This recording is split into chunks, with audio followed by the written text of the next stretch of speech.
우리는 지난 시간까지 우리 이사야서의 말씀을 우리가 배웠습니다. 이사야 말씀은 우리 성경 전체를 볼 수 있는 바로 그 복음서와 같다 그랬습니다. 이사야서 말씀은 하나님의 창조의 말씀도 있고, 그리고 인간의 타락의 모습도 있고, 또 인간이 어떤 마음의 심리를 가지고 있는지도 볼 수 있고, 그래서 우리 주님이 왜 인간에게 오셔야 하는지, 그 예수님에 대한 모든 일들, 나심과 사역하심과 십자가의 죽으심과, 그리고 그뿐만입니까? 우리 주님께서 부활하시고 천년왕국과 새하늘과 새 땅의 그 일들을 보여줍니다. 그래서 구약과 신약 모든 것을 아우르는 말씀이 바로 이사야의 말씀인 것을 우리가 보게 되죠. 자, 오늘부터는 예레미야의 말씀을 우리가 함께 보려고 합니다. 자, 이 예레미야의 뜻은 뭐냐? 여호와께서 내 던지시다 라고 하는 뜻입니다. 떨궈뜨린다 이런 말씀처럼 내 던지신다 라고 하는 말씀이죠. 자, 이 예레미야서는 누가 지었을까요? 예레미야서다 라고 한 거 보니 예레미야라고 볼 수가 있습니다. 그런데 사람들은 그의 제자인 바룩이 이 예레미야 말을 썼다라고 그렇게 이야기하고 있습니다. 그래서 바룩이 썼던, 예레미야 썼던, 이것은 예레미야가 하나님께 받은 말씀으로 우리에게 전해주기 때문에 예레미야가 썼다 해도 과언이 아닌 것입니다. 두 번째로 예레미야의 출생입니다. 아론 가문으로서 베냐민 땅에 사는, 여러분 잘 아시는 엘리 제사장이죠. 엘리 제사장의 가문입니다. 그리고 엘리 가문의 마지막 대제사장이 누구냐면 아비아달 아닙니까? 이 다윗 때 다윗을 도와서 이제 사울에서부터 이 다윗의 왕국을 세우는 그 주전 역할을 한 사람이 아비아달이죠. 그런데 이 다윗을 이을 솔로몬, 이 솔로몬을 후계자로 세워야 되는데 이 아비아달이 아도니아를 왕으로 옹립하려고 함으로 말미암아 솔로몬에 의해서 폐위가 돼가지고 바로 이곳 이 베냐민 땅 아나돗으로 추방되어 살았습니다. 바로 그 엘리 제사장의 후손이 바로 이 예레미야인 것을 우리가 볼 수 있습니다. 자, 그럼 예레미야를 우리는 뭐라고 부르죠? 많은 사람들이 이야기하기를 눈물의 선지자다 그렇게 이야기하고 있습니다.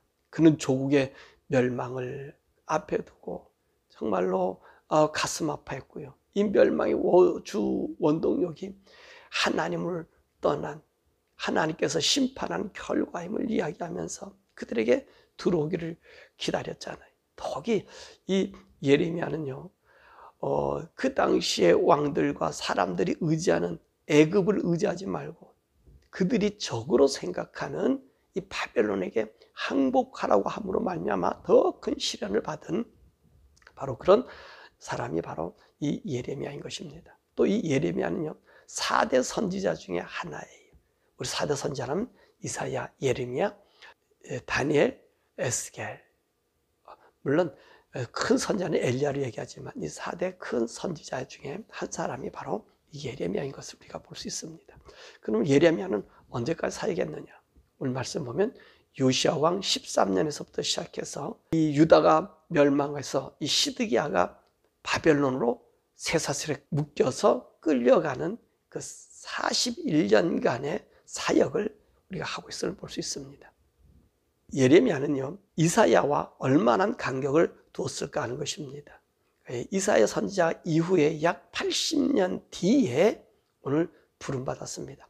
오늘 본문에 있는 말씀을 보면 하나님께서는 이 예레미야를 부를 때에 그가 태어나기도 전에 내가 너를 선지자로 선택했다라고 말씀하고 있습니다. 그래서 예레미야는 하나님의 모태에서부터 선택되어 받았음을 볼 수 있습니다.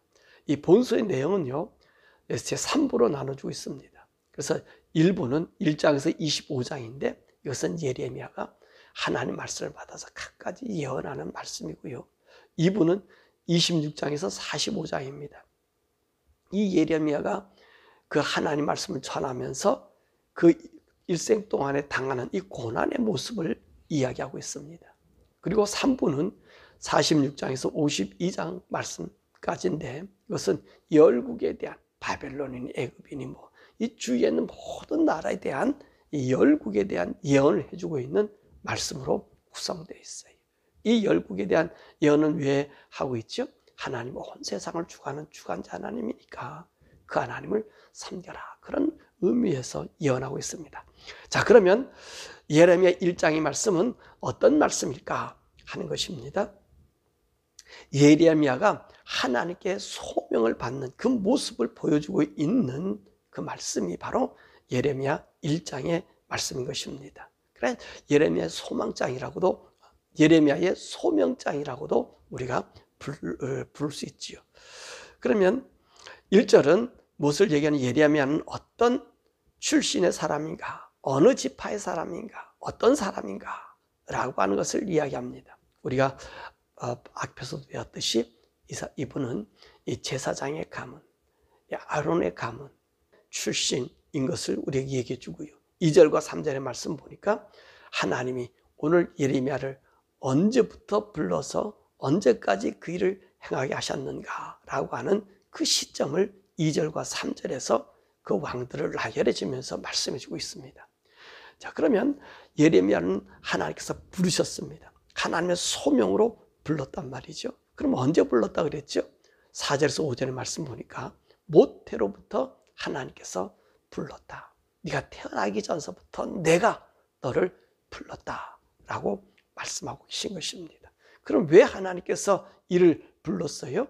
보니까 여러 나라 선지자로 내가 너를 불렀다. 그러니까 이 예레미야의 소명은 하나님이 불러주셔서 오늘 유다뿐만 아니라 모든 나라에 하나님의 이 뜻을 전해주는 선지자로 불러주셨다는 것입니다. 자, 이렇게 하나님께서 자신을 불렀다고 얘기하니까 그 예레미야가 반응을 나타내고 있습니다. 6절의 말씀에 그렇게 말씀하셨죠. 슬프소이다. 왜냐하면 나는 말할 줄 모른다는 거예요. 말할 줄 모르는 어린아이와 같다라고 하나님의 부르심에 이제 뒷발을 빼고 있습니다. 그러니까 우리 하나님께서 뭐라고 말씀하십니까? 9절에 손을 내밀어 입에 대시며 내 말을 내 입에 두셨다라고 말씀하고 있습니다. 그러니까 말이에요. 이 선지자라고 하는 사람들은 어떤 자들이죠? 하나님께서 그 하실 일들을 그의 입에 주는 자들이다 라고 하는 것을 우리가 볼 수 있잖아요. 오늘 이 부르짖으며 비슷한 부르짖음 하나 있었어요. 바로 이사야 선지자 아닙니까? 입술이 둔하기 때문에 말을 못한다 하니까 제단 숯불에다가 가져와서 입을 찢어주셔서 이사야에게 소명을 주었던 것처럼 똑같이 지금 이 예레미야도 같은 모습을 하고 있습니다. 하나님, 내가 말할 줄 모릅니다. 말할 줄 모르는 어리석은 자입니다. 그러니까 하나님 손을 대서 입에 대시면서 그래, 내가 내 말을 내 입에 두겠다. 그렇게 말씀해 주고 있는 것을 볼 수 있습니다. 그러니까 하나님의 부르심에는 하나님의 처방도 함께 있음을 볼 수 있습니다. 그러면 하나님께서 이 예레미야가 부르셔서 예레미야가 할 일이 무엇인가 하는 것입니다. 그 할 일을 명하셔요. 7절의 말씀 보면 내 말을 누구에든지 가서 내 명령을 전하라. 하나님께서는 예레미야를 왜 불렀어요? 내 말을 누구에게든지 가서 내 명령을 전하라는 것입니다. 그리고 8절의 말씀 보니까 두려워 말라. 내가 너와 함께 할 것이라고 말씀할 것이고요. 또 10절의 말씀 보니까 내가 내게 할 그 말, 그 일은 여러 나라와 왕국 위에 세워서 그것을 뽑고 파괴하고 넘어뜨리며 건설하고 또 심게 하는 그 일들을 보게 할 것이고 알게 하겠다는 거예요.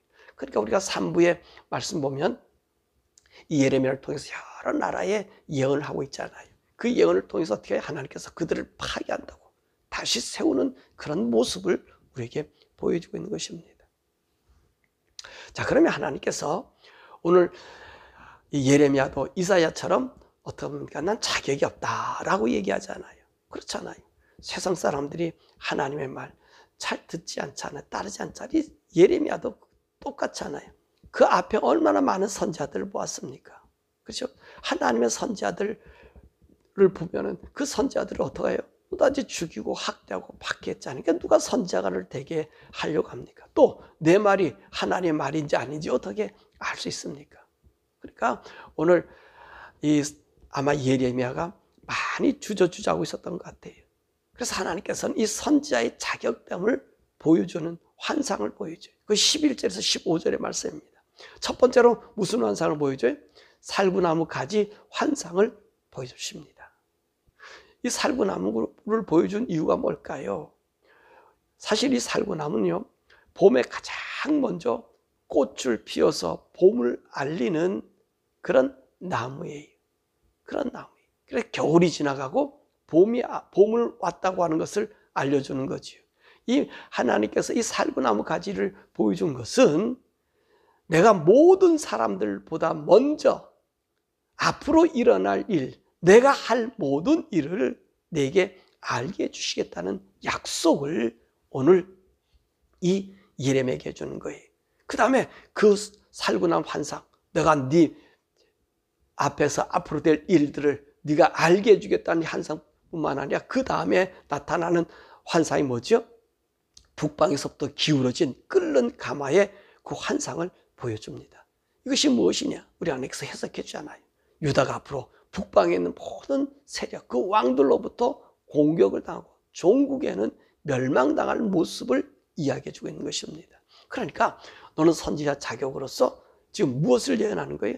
네가 본 이 환상의 이 일들을 이들에게, 이 유다에게 알려주게 될 것이다 라고 하는 말씀을 우리에게 보여주고 있는 것입니다.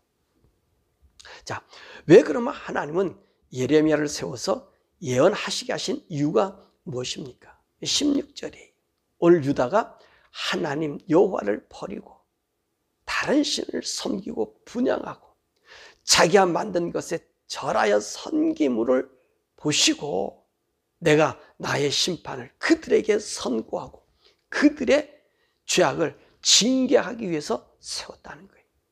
여러분, 대부분 하나님께서 이 선지자들을 세우는 이유는 무엇이죠? 하나님의 뜻을 알려주는 거예요. 또 그들의 죄악성을 보여주는 거예요. 그들로 하여금 그 죄악성을 알게 함으로 그들이 돌아오도록 하게 만드는 것입니다. 그것이 선지자들이 할 일이지요. 바로 하나님께서 그 일을 하는 거예요. 내가 이것을 보니까 왜 이 유다가 망하느냐? 왜 멸망해야 되느냐? 이 얘기가 항상 오지 않았는가? 그 이사야도 그 예언의 말씀을 계속하고 선지자들이 와서 보면요, 선지자들의 말은 기쁜 말이 없어요. 죄를 지적하니까 나를 괴롭게 하는 자라고 얘기하잖아요. 예? 저는 나를 괴롭게 하는 자라고. 하나님으로 자기들의 생명의 삶, 하나님 말씀은 이 세상과 죄된 인간들에게 거슬리는 거거든요. 그렇잖아요. 의인이 있으면요, 누가 불편해요? 죄인들이 불편해요. 깨끗한 사람이 있으면 누가 불편해요? 더러운 사람이 불편해요. 그렇잖아요. 물론 깨끗한 사람도 더 불편하지요. 근데 그가 보냄받아서 거기 가면 그들을 좋아하지 않아요. 어떠하든지 밀어내려고 그러고 어떠하든 죽이려고 하고요. 예? 그런 일들이 여러분 그렇잖아요. 예? 죄의 세상에, 이 죄는 이 세상의 기득권이 아닙니까? 죄는 이 세상의 기득권이. 근데 하나님의 거룩함과 깨끗함이 어떻게 하죠? 밀어내는 거예요. 어떠하든지 죽이려고 하고 자기 속에 들어오지 못하게 민다는 것입니다. 그러니까 오늘 선지자들은요, 정말로 이 세대에서 환영받지 못해. 우리 예수님도 그랬잖아요. 내가 환영받지 못하고, 고향에서도 환영받지 못하고, 집에서도 환영받지 못하고, 그죠? 종국에는 그 종교 지도자들, 하나님을 섬긴다고 하는, 하나님을 세워서 종으로 삼는 그들을 통해서 십자가에 못 박혀 죽으시잖아요. 주님도 그 말씀을 하시잖아요. 그러니까 오늘 선지자가 간다고 하는 얘기는 여러분, 거의 고난이라는 거예요. 하나님 부르심을 받았다는 그 자체가 고난의 길이에요. 어려움의 길이요, 죽음의 길이에요. 그것을 오늘 이야기하는 것입니다. 왜? 그들의 죄악과 악함과 부정함과 불의함을 이야기하기 때문에 그들은 싫다는 거예요. 우리끼리 사는데 내버려 두라는 거지요. 내가 잘 사는데 왜 와서 간섭하냐는 거지요. 그렇기 때문에 오늘 이 선지자들의 고난이 거기 있다는 말씀입니다. 자, 이런 고난과 아픔 속에 있는 이 선지자의 길을 하나님께서 약속해 주십니다. 17절에서 19절이에요. 내 말을 행함으로 그들을 두려워 말라 라고 말씀하십니다. 그렇지요. 얼마나 두렵겠어요. 얼마나 싫어요. 내가 가서 두드려 맞고 고통당하고 고난당하는 그 일, 사람들이 눈을 찌푸리는 그곳에 내가 들어가야 되니 얼마나 불편한 자리고요. 그뿐입니까?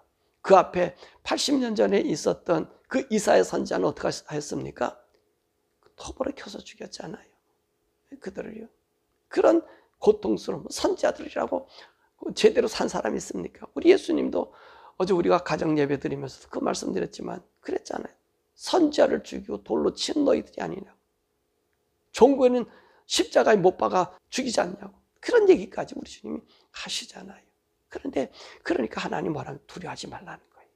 너를 온 땅과 유다의 왕들과 지도자들과 제사장들과 그 백성 앞에서 너를 어떠한 사람 만들었냐?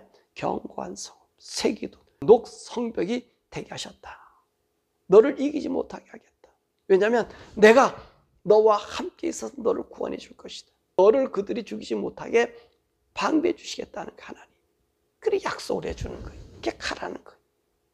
그러니까 네가 당할 모든 고난과 어려움과 환난 속에서 내가 너를 보호하고 지켜줄 것임을 이야기해 주고 있는 것입니다. 자, 사랑하는 여러분, 하나님의 부르심이라는 것입니다. 우리가 하나님의 부르심 받는 자는요, 우리 하나님께서 오늘 예레미야의 말씀을 통해서 무엇을 보일 수 있어요? 먼저 하실 일을 알려주신다는 것입니다. 이건 선지자들의 모든 공통적인 이야기, 하실 일을 알려주시는 거예요. 이것은 우리 목회자들도 마찬가지. 목회자들은요, 하나님의 하실 일을 보여줘서 그 일을 따라 하는 것입니다. 그렇기 때문에 목회자들이 하나님이 보내주셨기 때문에 그 일이 높고 낮고 크고 작음이 없어요. 왜냐하면 그것은 하나님이 그에게 준 사명이기 때문에. 어떤 사람은 겹눈질 하지 말고 가서 갔다 오라고 하는 사람 있잖아요. 그죠? 너 가서 매 받는 일이 있으니까 가서 매 맞으라고 그래. 앞으로 우리가 에스겔서의 말씀도 보겠지만요. 그 두 대를 맞고 볼기차게 상처나게, 아니 왜 그런 일을 행하게 만들어요? 그렇잖아요? 호세아 같은 경우는 어떻게 창녀를 데려다 놓고 사냔 말이에요. 근데 하나님이 하실 일이 있단 말이에요. 그러니까 그 일에는요, 높고 낮음이 없어요. 사람들이 많고 적음이 없어요. 하나님이 주신 일만 하면 되는 거죠. 그 길로 걸어가면 돼요. 그때 문제는 뭐죠? 많은 사람들이 자기 사명을 잃고 다른 사람들을 모방하려고 하는데 문제가 있다는 거예요. 이게 사명자의 길을 파괴하는 거예요.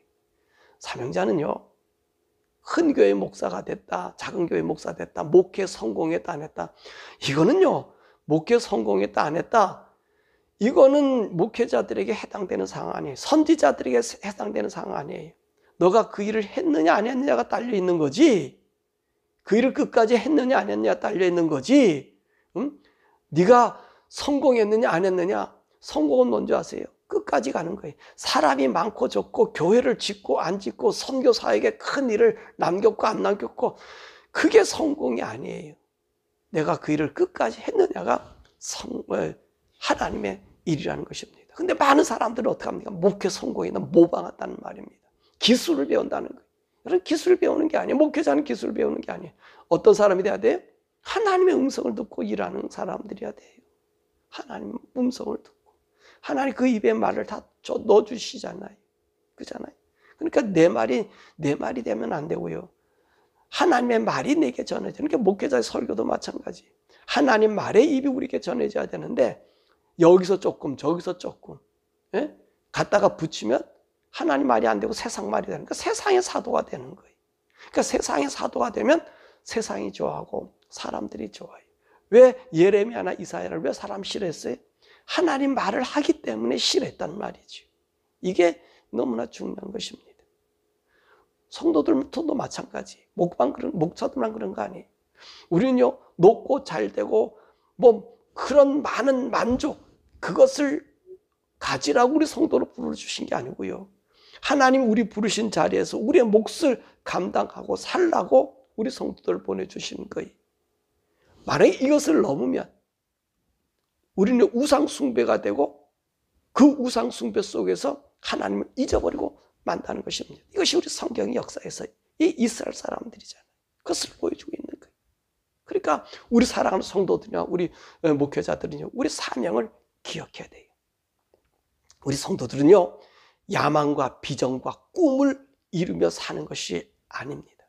다시 말씀드리면 우리 성도들이나 우리 목회자들은 야망과 비전과 꿈을 이루며 사는 것이 아니라 소명을 따라 사는 거예요.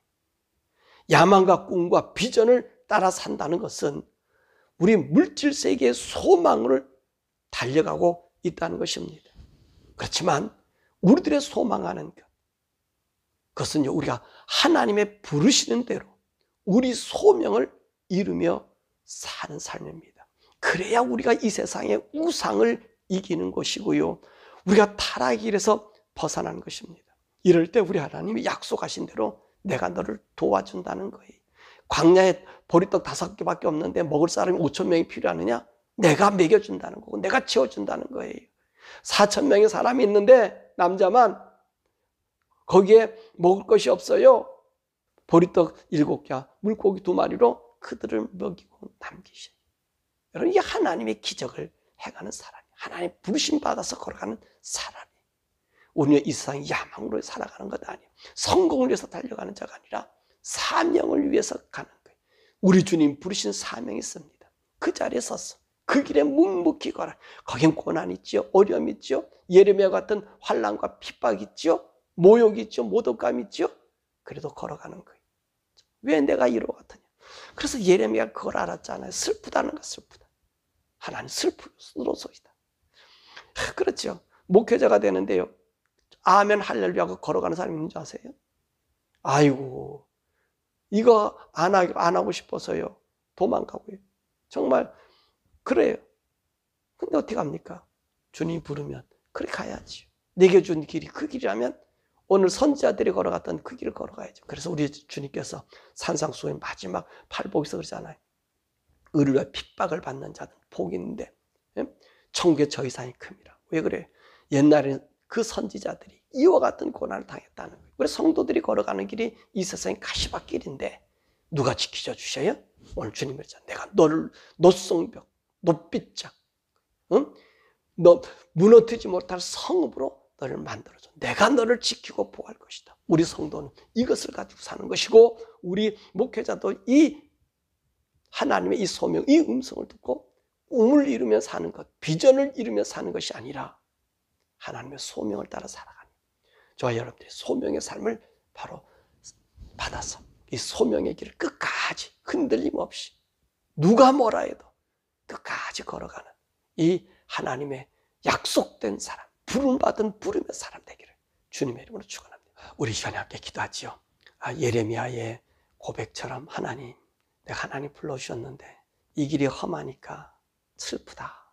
그리고 핑계대긴 난 아이다. 근데 우리 하나님 어떻게 하셔요? 그 입을 띄워주시고 내가 너를 붙잡아 주시고 노빗장처럼, 그러니까 우리가 걸어가는 길은 하나님이 지키시고 보호하셔요. 때로는 이 세상에서 어려운 일이고 고통스러운 일이 있을지는 모르지만 두려워하지 마세요. 여러분이 불러주신 그 부름의 사명이 있잖아요. 그 음성이 있잖아요. 그 음성 붙잡고 우리 하나님 내게 준 소명 잘 감당할 수 있게 해달라고. 우리 성도들도 이 세상의 꿈과 소망과 야망으로 살아가는 건 아니라 우리 성도는 예수 그리스도를 믿는 순간 소명으로 살아가는 사람이에요. 성도. 그래서 여러분들 교회로 삼아주었잖아요. 피로 값주고 사셨잖아요. 그리고 성령님이 내주하고 계시잖아요. 하나님, 내가 이 소명의 길을 잘 걸어갈 수 있도록, 하나님 부름받는 하나님의 아들의 길, 자녀의 길을 잘 걸어갈 수 있도록 우리 소명에 걸맞게 세상에 우리가 흔들림 마음 없이 우리 주님 붙잡고 끝까지 우리 소명을 잘 걸어갈 수 있게 해달라고 우리 주여 부르고 함께 기도하죠.